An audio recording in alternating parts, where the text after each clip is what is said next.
வணக்கம். நீங்கள் இணைந்திருப்பது உதயன் டிஜிட்டல் வலையொலியின் காலை நேர செய்தி சுருக்கம். செய்தி தொகுப்பு உதயன் டிஜிட்டல் செய்தி பிரிவு.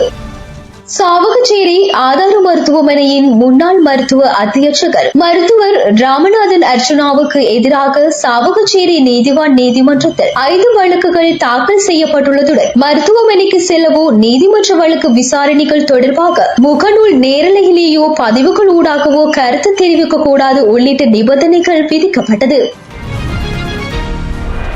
சுகாதார அமைச்சர் ரமேஷ் பத்ரன் தலைமையிலான உயர் அதிகாரிகள் அடங்கிய குழு ஜாழ் போதனா மருத்துவமனை மற்றும் வடமாகாண சுகாதார பணிமனைக்கு இன்று கள விஜயம் மேற்கொள்ள உள்ளனர். ஊதிய முரண்பாடுகள் மற்றும் தமது இதர கோரிக்கைகளை நிவர்த்திக்குமாறு கோரி அதிபர்களும் ஆசிரியர்களும் மீண்டும் தொடர்ச்சியாக போராட்டத்தில் ஈடுபட தீர்மானித்துள்ளனர். ஜனாதிபதி தேர்தல் நடத்தப்படும் தேதியை இம்மாத இறுதிக்குள் அறிவிக்க உள்ளதாக தேர்தல்கள் ஆணைக்குழுவின் தலைவர் RMAL ரத்நாயக்க தெரிவித்துள்ளார். காய்ச்சல் காரணமாக யாழ்ப்பாண போதனா மருத்துவமனையில் சேர்க்கப்பட்டிருந்த முதியவர் ஒருவர் சிகிச்சையின் போது உயிரிழந்துள்ளார்.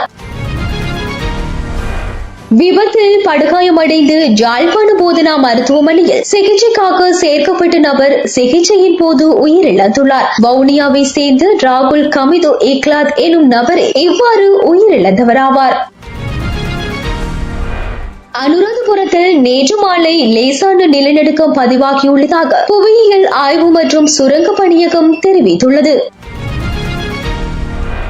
மணல் கடத்தலில் ஈடுபட்ட டிப்பர் ஒன்று போலீசார் மறைத்தும் நிறுத்தாமல் சென்றதை அடுத்து துப்பாக்கிச்சூடு நடத்தி மடக்கி பிடிக்கப்பட்டுள்ளது. இந்த துப்பாக்கி சூட்டில் டிப்பருக்குள் சாரதிக்கு உதவியாக பயணித்த நபர் காலில் காயமடைந்த நிலையில் கிளிநொச்சி மருத்துவமனையில் சிகிச்சைக்காக சேர்க்கப்பட்டுள்ளார்.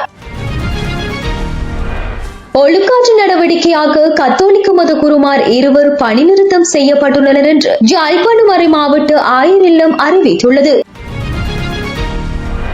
பருத்தித்துறை கடற்கரை ஓரங்களில் நேற்று நடத்தப்பட்ட விசேட நடவடிக்கையில் 17 பேர் கைது செய்யப்பட்டனர்.